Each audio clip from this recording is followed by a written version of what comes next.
This is Joe Smith from the Midwest Football Podcast. Please remember to like, subscribe, and leave a comment. It all helps us grow our show. Look for our full show, too, anywhere you find podcasts. Links below.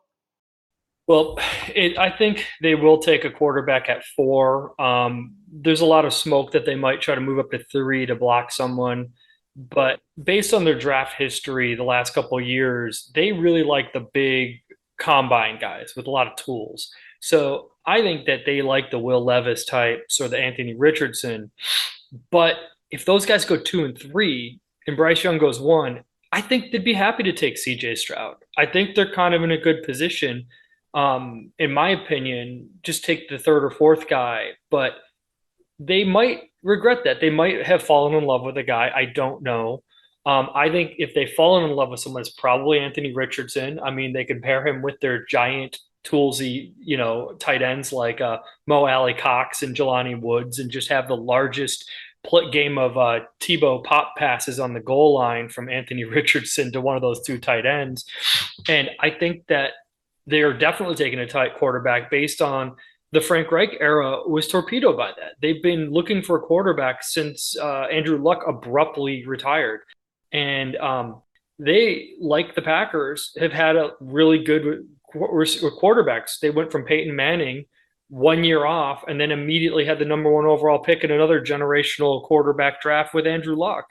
They know what it's like to not have a quarterback now. And I think they desperately want to get one. And it was really good that, they lost to the Texans and moved into the 4th spot because they're in a position to get one. Whether they want to trade up to 3 or not, I don't know. But I think they're going to be happy to get Anthony Richardson or Will Levis or even CJ Stroud if any of those guys are available. I don't really see the Colts trading up, but I do think it's a possibility that they could trade down I have not with a heard pick or two to the Lions, because something like that. Because especially if they don't really like the quarterback that shakes out to them, then they might say, hey, we can go down a pick or two. This guy will still be here. And if he's not, then it's not the end of the world. But yeah, I think what you're saying is far more likely. I think trading down would be risky for them because even though Seattle and Detroit re-up their veteran quarterbacks, Geno Smith and Jared Goff, there's still a risk of taking a quarterback there. I just think that the Colts, they have to come away with a quarterback. And their offensive line regressed last year, but a lot of that was injury related, like Quentin Nelson and stuff. And I think that getting a quarterback, they have Michael Pittman, they have the infrastructure for an offense to drop a quarterback into, especially with Jonathan Taylor at running back. They can, lean on the running game.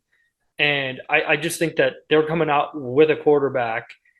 And I think it would be hard to not, because if they don't, and they don't get one of those big 4, now you're talking Hendon Hooker, who's going to be redshirted as a rookie, and that gives them another year where they're just starting Gardner Minshew.